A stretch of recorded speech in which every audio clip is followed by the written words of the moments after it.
Good morning, students. Welcome to online session of Social Sciences. In last class, we have finished our third chapter of Geography.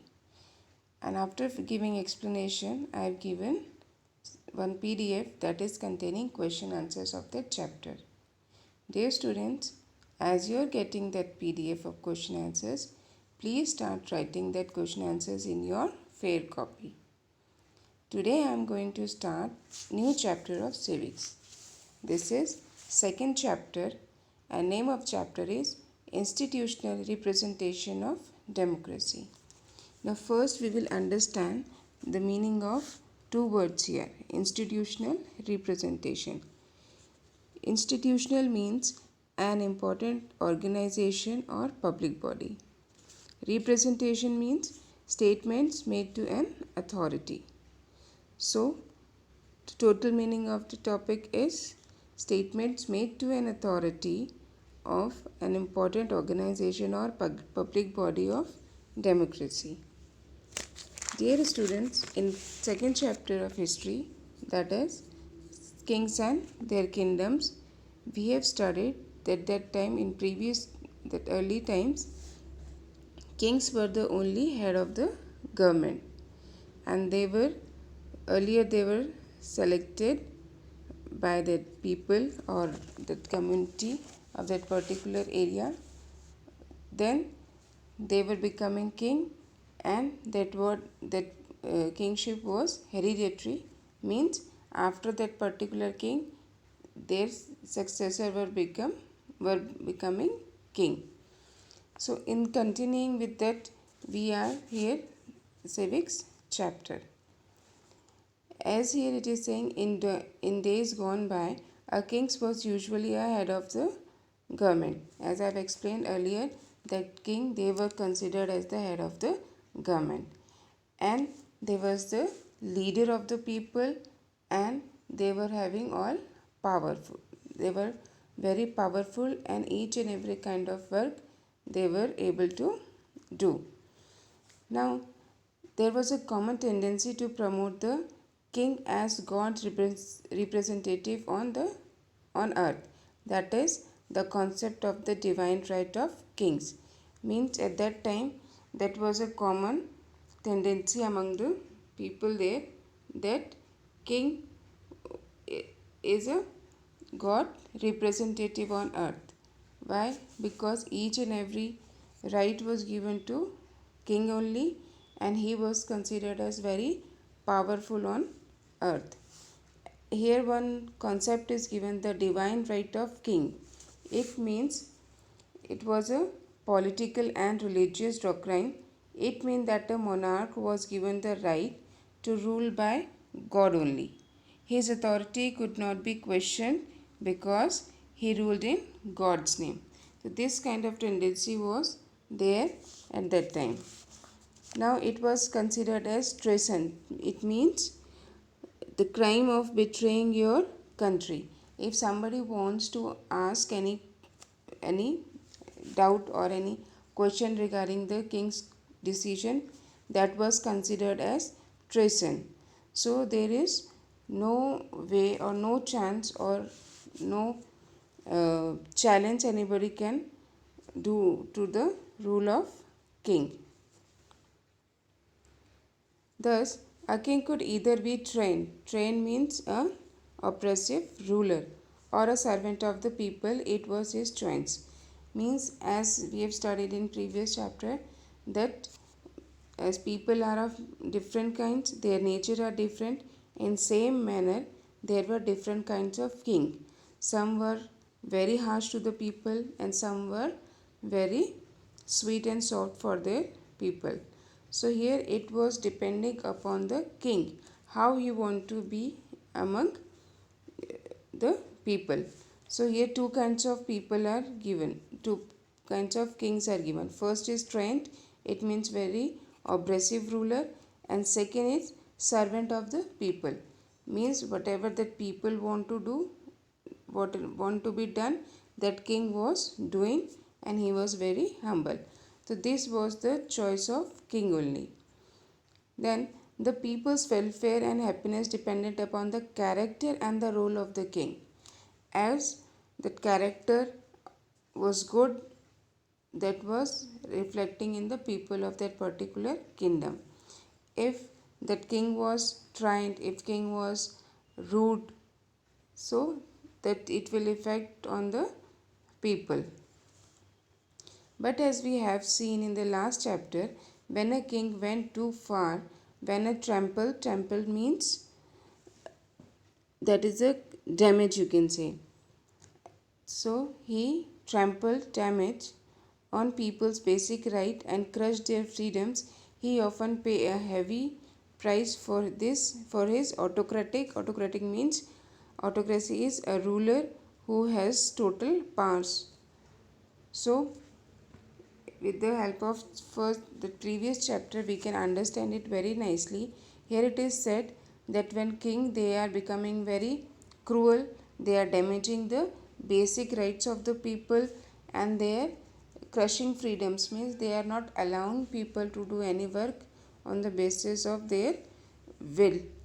So when the kings are doing like this, they are paying, they are the only person those have to pay the heavy prices. How they are paying it, that people they are becoming against of that particular king, and that is leading to a new dynasty or new kingdom. But now most of the kings are gone.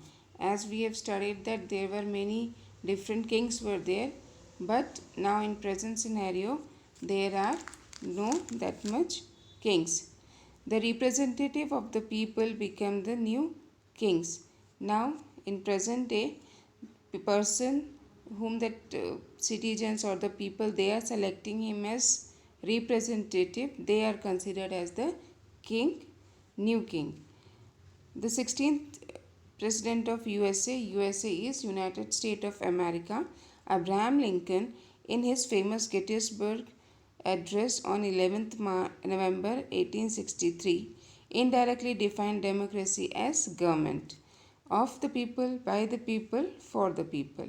Means that President Abraham Lincoln, he have given one speech he was giving, and at that time he indirectly defined the government. He indirectly defined the democracy as government of the people, government by the people, and government for the people. Now, this definition clearly brings out the importance of citizens in the working of democracy. As here in definition of democracy, people is included, and people is therefore three times as government of the people. Again means people are involved there for making government. Then people by the people, that government by the people means that people are selecting their government. For the people means that government will work for that, for the people. So here the importance of citizen has been clear. Now there are two kinds of voters. Okay, first kind of voter that elect able and honest person as their representative, that kind of people will be happy in future. Other kind of voters are that those who are not enlightened and that who are not well informed regarding what problems are there in that country, regarding that the leader that they are going to choose, and they are not having each and every kind of information. So these kind of voters, they will not elect the right type of representative, and what will happen, and there will be an inefficient and corrupt government in the country. Hence, in a democracy today, a more appropriate saying will be, as the voters, so the government. Okay, in previous time, what was that quote was prevailing? As the king, so the people. As we have discussed earlier, as the king, so the people means if the king was cruel, then the people were also cruel. But what is the saying here? Now it has been totally changed. as the voter, so the government. Means as the voter will be there, in same manner government will be there. If, for example, if that people are educated, well informed, enlightened ones, then they are going to select that good representative, and that good representative they will form a good government. If voters are not well informed, they are not well educated, they are not having any kind of information regarding the problems of their country or regarding the representative that they are going to choose, then what will happen? After selecting this kind of uh, that representative, they will, that kind, the particular representative, they will form the same kind of government. So it is totally depending on the people of that particular country to whom they are selecting and how that particular representative is working. Vigilant citizens. Here, vigilant means well knowledge and enlightened ones. Now, the democracy needs intelligent and enlightened citizens for its success. Why? Because when people will be intelligent, they are going to select good representative. A good democratic government is possible only if the citizens of that country are conscious. Conscious means aware. When they are aware of their rights and duty. Means for a very good democratic government, this is necessary that citizens should be aware of their rights and duty. They have to be vigilant, means each and everything they can see very clearly. Now in the complicated world, complicated was said here because it is involving many kinds of different elements, connected elements. So citizens, they have to face many problems. They often have to take hard decision on important issues. Means many kinds of issues and problems are there, and when a person or a citizen can take proper decision when they are fully informed and enlightened ones. Therefore, they should possess adequate knowledge of the problems before their country. Only they can choose the right sort of representative. What will happen here? The citizens, all the people, those who are aware of the problem of their country, that kind of people can choose the right person or right representative of their welfare. Now here we are having one picture. One person is reading newspaper, and front some books are there, and radio is kept there. So this picture is showing that a citizen should be well informed. So there are different kinds of modes of communication are there: newspaper, radio, books, or magazine. Through all these things, a citizen can be informed, well informed, and well aware of the problem and the issues of the country. Now, for being well informed and enlightened, education is must. Why education is needed? Because education, it is giving three advantages or three characteristics are there. First is education sharpens the intellect. Intellect means that our thinking, it is increasing. Second, develops a proper understanding of the things. Whichever matter is there, whichever things are there, that can be easily understand if a person is educated.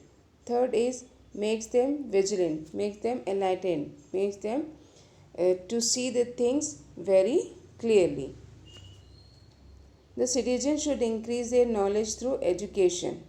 Now this is the duty of citizen to be well informed and enlightened, and they should increase their knowledge through education, through newspapers, through radio, through television, etc. Now, a vigilant person can understand national and international problems. How they can understand? Because they are going through newspaper, radios, and television. They can easily find out or recognize the difference between the right or wrong. Only then the people, if this thing will be there, if the citizen will be enlightened ones and vigilant, then the people can take right decision and they can elect the right type of representative. Now here what's the problem? If citizen or people are not literate, not educated, then what will happen? So that illiterate and ignorant citizens, they will not going to understand the value of their right. So when they will not understand the value of their right, they are not going to select a good representative. They will select anyone, and that particular person will ruin the government.